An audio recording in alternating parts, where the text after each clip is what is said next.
당연히 회계를 배우면 회계가 뭔지부터 나오겠죠. 자, 회계가 뭡니까? 근데 책의 내용과 조금 다릅니다. 책의 내용을 보지 마시고 요 내용을 먼저 이해를 먼저 한다 생각하시고 보시기 바랍니다. 자, 회계가 뭡니까? 저는 정의를 보통 이렇게 정의를 내려요. 회계라 기업의 경영 활동을 함에 있어서 발생하는 모든 재화나 채권, 채무 등의 증감 변화를 일정한 원리 원칙에 의해서 기록, 계산, 정리해서 여기서 나오는 유용한 회계 정보를 회계 정보 이용자한테 제공하는 데 있다. 일죠. 자, 그러면 이 내용 자체를 알아야 되는데, 자, 기업이 경영 활동을 하면서 기업이 경영 활동을 한다. 이 무슨 말일까요? 그냥 편하게 생각하시면 장사한다는 얘기예요. 회사에서 장사하면서 발생하는 생기는 모든 재화가 뭘까요? 약자예요. 뭐 약자냐? 재물과 화폐 약자입니다. 재물은 뭘 갖고 재물이라고 그래요? 물건들. 화폐는 뭐예요? 돈. 물건이나 돈 같은 거. 이걸 우리가 재물과 화폐라고 해요. 채권은 뭐가 채권 갈까요? 채권. 들어봤다 아니에요? 채권. 채권이라는 것은 뭐냐면 돈 받을 권리. 내가 누구한테 돈을 빌려줬으면 돈 받을 거 있겠죠. 돈 받을 권리를 채권이라고 하면 채권. 채권이라는 얘기는 돈 받을 권리다. 회계가 제일 처음 어려운 이유는 이겁니다. 용어 자체가 너무 어렵게 나와 있어요. 이 말 뜻이 무슨 말인지 이해하시는 게 제일 중요합니다. 채무는 뭘까요, 그러면? 오케이. 돈을 갚아야 할 의무. 돈 갚아주고. 자, 이런 돈 갚아야 할 의무가 증가하거나 감소하는 변화를 아무 때나 하는 것이 아니라 일정한 원리 원칙에 의해서 기록, 계산, 정리하는 것을 우리는 여기까지 뭐라 하느냐? 여기까지는 부기라 합니다. 자, 우리가 과거에는 뭐라 부르냐면 부기라는 과목이 있어. 부기는 뭐냐 하면 장부에 기장하는 거예요. 장부 기장. 그래서 장부에 기장을 하는데 어떻게 하느냐? 회사에서 장사를 하면서 생기는 물건이나 돈 받을 권리, 돈 갚아야 될 의무 이런 것들이 증가하거나 감소한 변화를 일정한 원리 원칙을 앞으로 배워야겠죠. 이런 일정한 원리 원칙에서 기록하고 계산하고 정리하는 방법을 뭐 한다? 이걸 부기라 해요. 근데 부기라는데 여기서 나오는 유용한 회계 정보를 회계 정보 이용자한테 제공하는 데 있다. 이걸 전체를 우리가 회계라고 하는데, 즉 부기는 작은 요만큼 보이는 것을 부기라 얘기하고요. 회계라는 것은 부기보다는 좀 큰 거를 얘기하는데, 회계의 정의가 뭡니까? 라고 했어요. 요거만 기억하시면 돼요. 유용한 회계 정보를 회계 정보 이용자한테 제공하는 데 있다. 그래서 앞으로 회계가 뭡니까? 해서 회계의 정의에 대해서 얘기하세요라고 얘기하면 유용한 회계 정보를 회계 정보 이용자한테 제공하는 데 있다라고 생각하시면 됩니다. 되시겠죠? 자, 어떤 내용이냐? 이 내용들은 다 아시는 게 중요한데요. 앞으로는 중요한 내용은 이런 거예요. 끝. 재화예요. 이렇게 재화가 무슨 말이냐? 재물과 화폐를 얘기해요. 채권이란 건 뭡니까? 돈 받을 권리를 채권이라 얘기해요. 채무가 뭐라고요? 돈을 갚아야 될 의무를 말한다. 채무라 얘기합니다. 이런 내용들, 단어들을 중요하게 생각하시면서 그 뜻 자체를 파악해 보시면 된다고 생각합니다. 그래서 책에 보시면 회계의 의의와 목적, 회계의 기업이 이해 관계자, 정보 이용자에게 합리적인 의사결정을 할 수 있도록 기업의 재무 상태와 이 재무 상태라는 단어는 원래는 다음 시간에 나옵니다. 다음 시간에 설명드릴게요. 그 다음에 경영 성과의 변동 상태를 화폐 단위로 기록, 계산, 정리하고 똑같이 나왔죠? 기록, 계산, 정리하고 이에 관한 유용한 정보를 요약해서 회계 정보 이용자한테 전달하는 과정이다. 그래서 똑같은 내용입니다. 뭐를? 유용한 회계 정보를 회계 정보 이용자한테 제공하는 데 있다. 이렇게 하시면 암기하실 내용은 아니고 들어보시고 아 이런 거구나라는 정도만 기억하시면 됩니다. 자, 검토 한번 볼게요. 회계의 목적. 투자 및 신용 의사결정에 유용한 정보를 제공한다. 이게 제일 중요한 내용이에요. 회계 목적 중에서. 그다음에 두 번째, 기업의 재무 상태, 경영 성과, 현금 흐름 및 자본 변동에 관한 정보를 제공한다 이라는데 이거는 뒤에 가서 차차 나올 내용이라서 그냥 이런 말도 있는 것 같다 생각하시면 될 것 같아요. 그다음에 미래의 현금 흐름과 예측의 유용한 정보를 그러니까 다 내용이 뭐예요? 유용한 정보를 제공한다는 단서가 붙죠. 네, 유용한 정보를 제공한다는 얘기예요. 자, 네 번째, 경영자의 수타 체계 평가에 유용한 정보를 제공한다. 하여튼 유용한 정보를 제공한대요. 그 앞에 있는 내용들은 크게 중요한 내용은 아니기 때문에 크게 상관없습니다. 밑에 내용 보시면 정보 이용자에 따른 분류 해놨는데요. 재무회계, 관리회계, 세무회계 해놨는데 이 내용은 지금 현재 우리가 배우는 건 재무회계입니다. 재무회계를 우리가 다른 말로 회계 원리다 이렇게 얘기도 하는데요. 내용 보시면 기업의 외부 정보 이용자, 외부 정보 이용자란 말은 무슨 말일까요? 우리 회사 밖에 있는 사람들. 누가 있어요? 투자자, 채권자 등 해놨죠. 투자자가 누구예요? 우리 회사에 말 그대로 뭐 하는 사람? 투자한 사람, 투자자. 그럼 채권자는 뭐라고요? 돈 빌려준 사람. 자, 이런 사람들을 위한 회계이며 회계의 원칙을 준수하고 객관적인 정보 제공을 위해서 과거지향적 회계 해놨습니다. 과거지향적이라는 얘기 무슨 말 하면 있었던 내용들을 명확하게 파악하기 위해서 회계를 한다는 얘기. 이걸 뭐라 한다? 재무회계를 한다. 그 정도 알고 있습니다. 밑에 있는 관리회계와 세무회계는 차차 앞으로 공부해야 될 내용이기 때문에 굳이 지금 내용 보실 필요는 없어요. 나요? 자, 하단부에 부기 한번 보세요. 부기. 부기란 장부기장 또는 장부기장의 줄임말로서 발생하는 거래를 일정한 원리 원칙에 따라서 장부에 기록하는 행위를 얘기한다. 조금 더 길게 가면 이렇게 본다는 얘기예요. 기업이 경영 활동에서 발생하는 모든 재화와 채권, 채무 등의 증감 변화를 일정한 원리 원칙에서 기록해서 정리하는 모든 방법을 말한다. 부기라 한다. 그래서 내가 얘기했을 때 지금 좀 빠르게 얘기했죠. 빠르게 얘기했을 때 이게 귀에 무슨 말인지 들어오면 어느 정도 이해하고 있다라고 생각합니다. 그래서 요 내용 자체가 나왔을 때 앞으로는 제가 앞에서 설명한 내용들 반복해서 계속 나와요. 무슨 말이냐?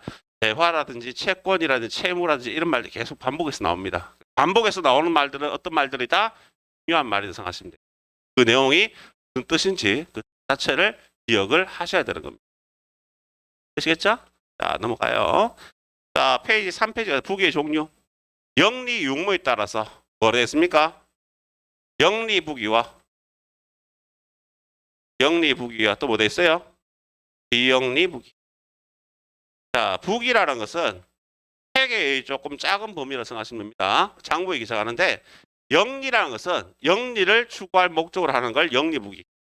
비영리부기라는 것은 말 그대로 돈을 벌 목적이 아니라 돈을 효과적으로 쓰기 위해서 하는 것을 비영리부기라 해요.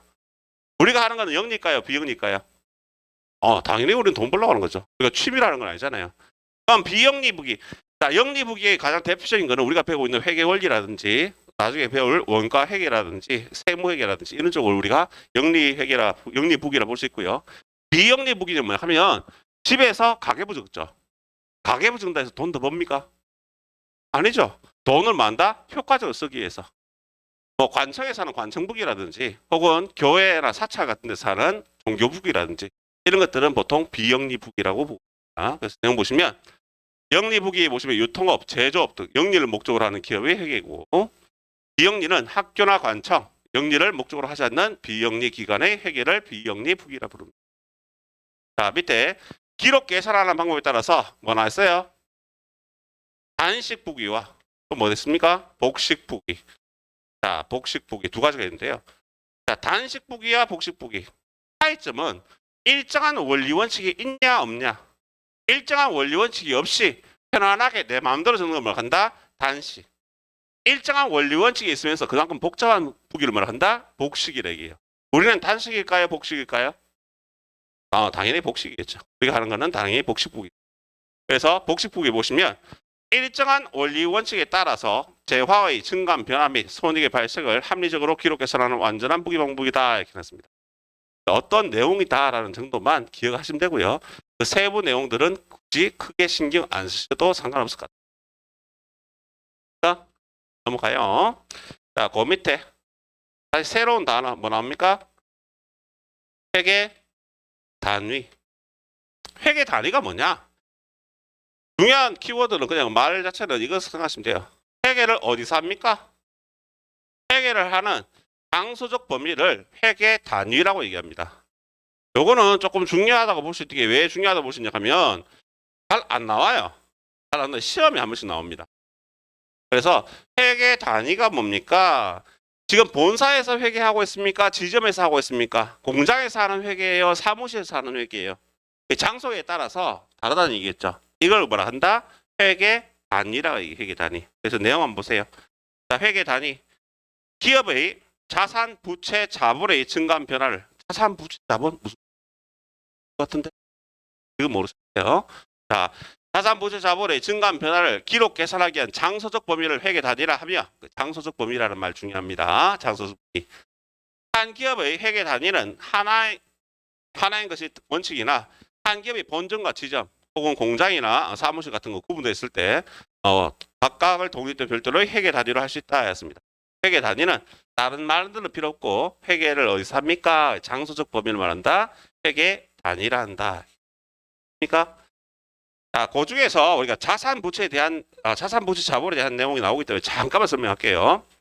자, 용어 중에서 자산 부채 자본이란 말 나오는데 무슨 말인가요? 라고 얘기하시는데 우리가 헷갈리는 게 자산 교재에 제가 설명하고 있으니까 간단하게 설명하겠습니다. 자산이 뭐냐? 자, 우리 그런 얘기합니다. 내가 갖고 있는 거, 내 집에 재산이 얼마냐? 우리 재산이라는 말 쓰죠. 자산이라는 말 쓰지 않죠. 자, 자산이라는 개념은 어떤 개념이냐면 이런 개념을 생각하시면 돼요. 내가 지금 예를 들어서 아파트를 30평짜리 갖고 있어. 이게 5억이야.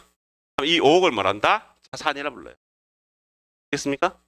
그 자산 중에서 은행한테 빌려왔는 거. 내가 5억 있지만 대출금이 있어. 대출금이 4억 5천 있어. 말씀 없으시지만 그럼 4억 5천 이 4억 5천을 뭐라 부른다고요? 부채라 불러요. 그럼 내 건 얼마였어요? 5천만 원 있는 거죠. 화장실만 내 거야. 이런 얘기 하면서 많잖아요. 그죠? 이 돈을 말한다? 자본이라 얘기죠. 그래서 자산이다, 부채다, 자본이란 말은 앞으로 다음 시간에 설명하겠지만 우리가 회계를 하면서 앞으로 계속 쓸 단어들입니다.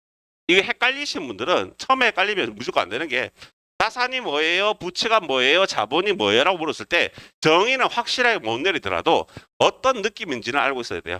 자산이 뭡니까? 내 집 5억. 오케이. 부채가 뭐예요? 은행빚 4억 5천. 다음은 자본은 뭐예요? 당실 5천만. 이게 뭐라고요? 자본이 되는 거예요. 그래서 자산의 개념, 부채의 개념, 자본의 개념은 엄청나게 중요합니다. 원래 정의는 이렇게 얘기해요. 자산이 뭡니까? 기업이 소유하고 있는 모든 재화와 채권을 총칭해서 자산이라고 부르고, 부채가 뭡니까? 기업이 작년에 갚아야 될 채무를 뭐란다? 부채라 얘기하고, 자본이 뭡니까? 자산에서 부채를 차감한 순수한 내 돈을 뭐라 부른다? 자본이라 불러요. 그렇게 모른다 하시더라도 그냥 5억 중에서 4억 5천 원 빌려온 거, 그럼 얼마? 5천만 원만큼이 순수한 내 거니까 자본은 5. 이렇게 생각을 하실 수 되겠죠? 지금 하는 내용은 다 중요합니다. 다 중요한데 자산 부채 자본이라는 거 중요하니까 기억하셔야 돼요. 그 밑에 보죠. 회계 연도라고 보이십니까? 회계 연도. 갈라놓고 뭐 했어요? 회계 기간. 회계를 할 때는 이런 회계를 할 때는요. 이런 회계를 할 때는 기간을 정해놓고 합니다.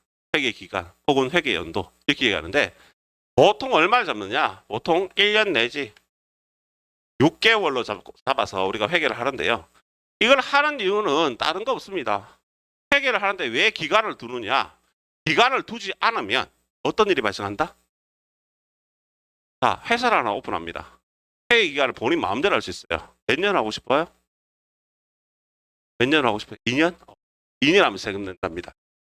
저한테 물어보신다면 저는 몇 년 하냐 하면 저는 100만 년 정도 하겠어요. 회계 기간 100만 년. 그럼 회계 기간을 100만 년 한다는 얘기 무슨 말입니까? 100만 년이 지나고 난 뒤에 세금 계산해서 100만 년이 지나야 난 세금을 내겠다는 얘기. 저 같은 사람이 많겠죠. 세금 다 안 내겠다는 얘기거든요. 정직한 사람은 2년 하면 세금 내겠지만 저 같은 사람은 100만 년 지나야 세금 내는 거예요. 그러니까 이 회계 기간을 딱 정해놓는 거예요. 상법상 1년을 초과하지 못하도록 되어 있습니다. 그래서 보통 1년 내지 6개월을 잡는데 거의 회사들 거의 99% 이상은 1년에 한 번 1월 1일부터 12월 31일까지 회계 기간을 잡고 있어요. 그래서 1월 1일부터 12월 31일까지 장사했는 거를 뭐 한다고요? 12월 31일 돈 얼마 버는지 알아보고 뭐 한다고요? 세금 내야겠죠. 그러니까 그래서 기간을 정해두는 거예요. 회계 기간 혹은 회계 연도라 얘기하는데요. 자, 1년 기준 잡아볼게요. 거의 대부분 1년이니까. 1년을 기준으로 잡았을 때 1월 1일부터 12월 31일까지 회계 기간을 잡아서 생각해 봅시다. 그러면 1월 1일을 우리가 회계에서 뭐라 부르느냐? 장사를 처음 시작하는 날 뭐라 부른다? 기초라 부릅니다. 뭐라 한다고요? 기초. 그럼 앞으로는 1월 1일이라는 말을 쓰지 않고 기초에 어쩌고저쩌고 이런 말 써요. 그럼 기초는 뭐라고요? 장사 처음 시작하는 날. 자, 기말에 어쩌고저쩌고 써요. 그럼 기말은 언제라고요? 장사 끝나는 날. 오케이, 12월 30일. 자, 올해를 우리는 그냥 올해로 부르지만 회계에서 뭐로 부르냐? 올해를 단기라 부릅니다. 뭐라 부른다고요? 단기. 단기는 올해. 작년도를 뭐라 부를까요? 책에 져 있죠. 전기라고 해요. 전기. 전기 아니죠. 전기는 찌릿한 거고, 전기. 앞에. 다음 해를 뭐라 부른다고요? 차기라고 불러요. 차기. 내년을 차기라고 부릅니다. 그래서 앞으로는 이 용어 자체를 기초에 어쩌고저쩌고, 기말에 어쩌고저쩌고, 단기에, 경기에, 차기에 이 말을 쓰면 아주 그냥 부드럽게 편안하게 들어보고 이해를 하셔야 된다니. 자, 그러면 이렇게 회계 연도, 회계 기간을 정하고 나면 우리가 뭘 해볼 거냐? 이런 거 해보겠죠. 장사를 처음 시작하는 기초에 내 돈이 얼마인지 파악해봤어. 내 돈이 예를 들어 100만 원 있어요. 얼마 있다고요? 100만 원. 자, 장사해서 쭉 시간이 지났어. 1년이 지났어. 이 말에 내 돈 얼마 파악해봤어요. 얼마 있다고요? 150만 했어요. 얼마 번 거예요? 50만 원 번 거죠. 이 50만 원은 언제 번 거예요? 오케이. 그래서 이 50만 원 번 돈을 우리는 뭐라 부르냐 하면 이 50만 원을 단기에 벌어들인 순수한 이익이라 해서 단기 순이익이라 불러요. 그럼 단기에 얼마 벌었다고요? 50만 원 벌었으니까 이 50만 원 번 것 중에서 세금 얼마 내겠죠? 맞습니까? 자, 이 회계를 하는 목적 자체는 가장 궁극적인 목적은 여러 가지 유용한 회계 정보를 회계 정보 이용자한테 제공하는 데 있는데 그 중에 가장 좀 크다고 볼 수 있는 게 세금 내는 거. 세금 내는 게 왜 중요합니까? 라고 얘기하신다면 옛날부터 생각해 봅시다. 우리가 그때는 살아보진 않았지만 옛날 원시 시대 때 돌망치 들고 돌아다니고 그때 맘먹고 잡아먹고 뭐 고기 떠먹고 할 때 그 당시 한번 생각해 봅시다. 그 당시에 힘이 센 놈이 장땡이죠. 힘이 세야지 우리 가족을 보호할 수 있고 힘이 세야지 뭔가 할 수 있잖아요. 뭔가 뺏으려면 힘이 세야 될 거고. 그래서 자꾸 뭐 하더라? 사람들이 힘센 사람끼리 모여서 군집안을 만들겠죠. 군집안 만들고 자꾸 사람들이 자꾸 모이다 보니까 이 사람 세력이 커지는 거고 세력이 커지다 보니까 약한 사람들 뺏어도 욕먹는 데는 없어. 쳐들어가서 물건을 뺏는 거고. 맞죠? 그렇게 하다 보니까 돌아다니는데 한계점이 생긴 거예요. 그래서 뭐 한다고요? 농사를 짓고 가축을 키우고 시작하는 거죠. 그렇게 하다 보니까 자꾸 커져. 커지는데 뭐 한다? 외세들이 자꾸 침략을 하니까 얘들을 지켜줘야겠어. 지켜주려니까 뭐가 필요하다? 그럼 마을이든지 뭔가 이제 우두머리가 필요한 거죠. 그럼 우두머리 필요하니까 우두머리를 뽑아놓으니까 이 우두머리가 뭐 한다고요? 야, 너 힘세니까 너는 일단 저기 가서 문입구에 가서 동동 오는지 안 오는지 동동 오면 걔들 물리쳐. 넌 대신 일을 안 하는 대신에 그거 하니까 얼마 줄게. 1호 공무원이 되겠죠. 맞습니까? 그럼 이 사람 돈 주기 위해서 뭐가 필요해요? 재정이 필요할 거 아니야. 그럼 옛날에는 뭘로 걷었어요? 쌀로 걷는데 어떻게 걷어요? 머릿수대로? 딱 맞네. 없네. 혹은 머릿수 맞네. 없네. 이렇게 걷다 보니까 안 맞다는 거지. 그래서 화폐라는 게 생기고 우리가 회계라는 게 생기면서 뭐 한다? 복식 회계를 하면서 이제 뭐가 생긴다고요? 일정한 원리 원칙들 이대로 회계 처리를 하니까 정확히 얼마 버는지 알 수 있는 거예요. 당신 1억 벌어요. 1억 벌면 1억 버는 데에 대한 세금을 내라는 얘기죠. 소리. 당신 100만 원밖에 못 벌어요. 돈 갖고 먹고 살기 힘들겠네. 그럼 나라에 정부 치고. 당신 놀고 있어요. 놀고 있으면 뭐 한다고요? 당신 교육비로 지원해갖고 공부 좀 해갖고 딴 데 가서 취업이라도 해라. 이 지원해 주는 거죠. 그것 때문에 결국 회계라기 있기 때문에 어느 정도 투명하게 가능하다는 얘기. 회계가 없는 시절 한번 생각해 보세요. 회계가 여러분들이 지금 배우면서 어떤 생각하냐면 회계란 무조건 어려운 거다, 복잡한 거고 상당히 어려울 거라고 생각하고 있지만 회계라는 것은 가장 기본적인 겁니다. 나라가 경영을 하기 위해서는 세금이라는 거 거둬들여야 돼요. 거두어들여야 되는데 뭘 보고 거두어들이겠냐는 거죠. 그럼 결국은 뭐라고요? 돈 얼마 버는지 보고 이거 보고 거둬들일 거 아니에요. 그죠? 근데 이 회계는 참 합법적으로 탈시할 수 있는 방법을 많이 만들어 놨어요. 무슨 말이냐면 알면 알수록 세금을 덜 내더라도 안 잡혀가요. 근데 모르는 사람들은 많다고요? 그걸 탈세하게 되면 안다고요? 잡혀갈 수 있겠죠. 그리고 우리가 회계를 배우는 이유는 영리북이다 이렇게 얘기했죠. 영리회계다. 왜? 돈 벌려고 한다. 회계랑 결국은 뭐 들어보니까 돈 계산해서 얼마 벌었는가 체크하는 건데 그거 한다고 돈을 벌 수 있어요? 네, 벌 수 있어요. 지금부터 우리가 한 2달 정도 시간이 지나고 나면 아 이렇게 해서 돈을 벌 수 있구나 하는 것을 생각나도록 만들어요. 그때까지는 조금 머리가 복잡해지겠죠, 그죠? 네. 이런 단어들이 나오면 단어들이 무슨 말을 하고 있는 건지 이해를 하셔야 되고요.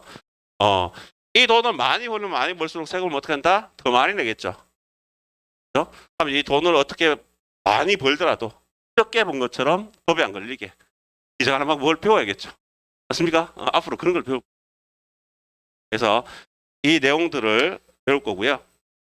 회계 내용 보시면 회계 연도 보시면 자, 기업의 재무 상태와 경영 성과를 기록 계산하기 위해서 인적으로 구분한 기간, 시간적 범위를 얘기하며 상법상 1년을 초과하지 못하도록 규정하고 있다. 였습니다. 자, 재무 상태와 경영 성과라는 말이 계속 나오는데요. 요거는 제가 지금 설명하면 조금 설명했던 내용인데 요건 뒤에 가서 다시 설명할게요. 자, 1월 1일 기초, 12월 31일 기말, 올해를 단기, 전번에를 정기, 다음해를 차기란다. 용어 정리했습니다. 용어 정리 보시면 딴 거는 그대로 있어요. 기초, 기말, 정기, 단기, 차기 그대로 있는데 무슨 말 했습니까? 2월. 2월이란 말 어디서 나와요? 우리 어디 같은 상점 같은 데 가다 보면 2월 상품 대정리 보셨습니까? 그럼 2월 상품 대정리 가면 지금 뭐 팔아요? 여름 못 팔잖아. 가을 초입쯤 되면. 그죠? 그리고 2월 상품 대정리는 가면 작년에 팔던 겨울로 팔잖아. 좀 싸게 팔죠? 이거 왜 싸게 파는 거예요? 상품 아니거든. 작년에 넘어온 거잖아. 맞습니까? 이걸 뭐 한다? 2월이라 얘기해요. 2월이라는 얘기는 넘기다, 넘어오다. 원래 있는 거를 넘어가다, 다음해로 넘어가다. 차기 2월. 차기 2월이란 말은 원래 갖고 있던 걸 내년으로 넘기는 거 차기 2월.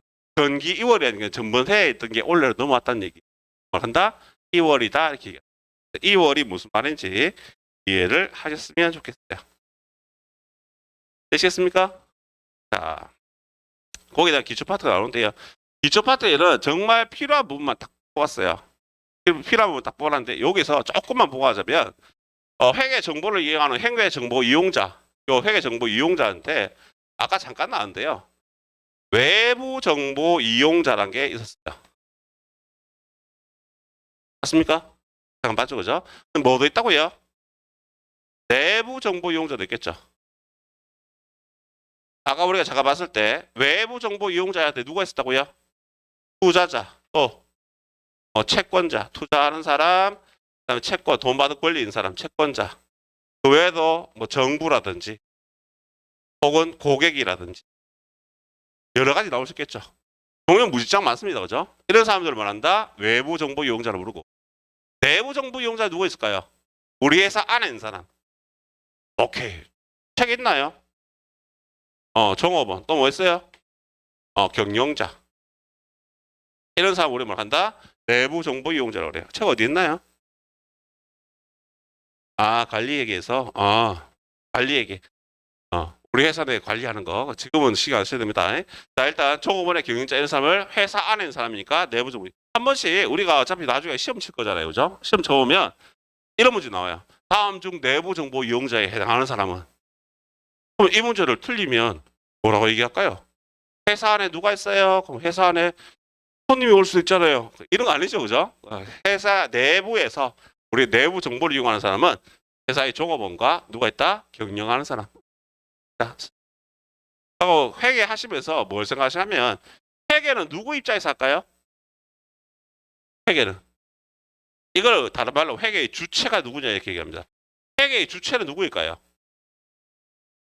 회계는 누구 입장에서 하는 걸까요? 항상 이건 기업입니다. 기업. 회사 입장에서. 회계의 주체는 항상 기업이라고 생각하셔야 돼요. 무슨 말이냐면 우리가 지금 공부해서 회계를 할 거 아니에요. 회계 처리할 거 아니에요. 이거는 개인의 입장 혹은 사장님의 입장에서 하는 거 아닙니다. 항상 누구 입장에서? 기업의 입장에서 한다는 거. 이 기업이 어떤 기업일 수도 있고 개인 기업일 수도 있고 혹은 뭘 수도 있다? 법인 기업일 수도 있겠죠. 자, 개인 기업은 뭘 갖고 개인 기업이라고 그래요? 사장님이 회사 하나 설립했어요. 사장님이 그 회사의 주인이야. 사장님이야. 이게 뭐라고요? 개인 기업. 법인기업 어떤 회사를 법인기업을 그럽니까? 법인기업 여러분 봤을 때 그 통상적으로 주 붙는 거. 주식회사. 주식회사의 주인은 누구예요? 주주. 자, 주주를 우리는 주주가 회사의 주인인 회사. 그 회사를 뭐라 부른다고요? 법인이라고 부릅니다.